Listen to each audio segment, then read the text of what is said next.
አዘክሪ ድንግል ንግደቶ ዘምስሌቺ ዘትጎይ ምስሌሁም ሀገር ለሀገር በመዋለ ሄሮድስ ርጉም አዘክሪ ድንግል አንባ መሪረ ዘውህዝም አይንትቺ ወወረደ ዲበ ገጸ ፍቁር ወልቺ አዘክሪ ድንግል ረሃበ ወጽማ ምንዳቤ ወሐዘነ ወኩላ ጸዋ ዘበጽሐች ምስሌሁ አዘክሪ ድንግል ኦ ድንግል ርጉም ሄሮድስ ኣብ ዝነገሰሉ ወርሓት ሳኺ ካብ ሓደ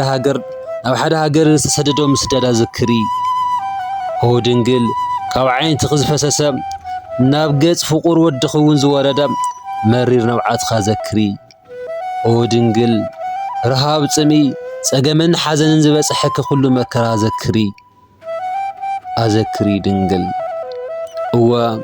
ንጉሰ ነገሥት ኣምላካ ኣማልክት ፈጣሪ ዝወለድኺ ድንግል 3 ዓመትን 6 ወርሕን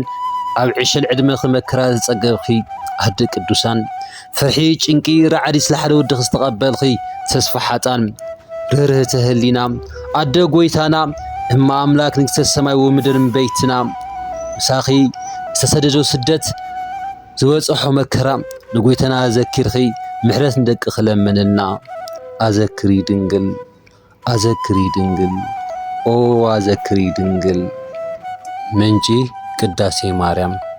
ወስብሐት ለእግዚአብሔር ወለወላዲቱ ድንግል ወለመስቀሉ ክቡር አሜን።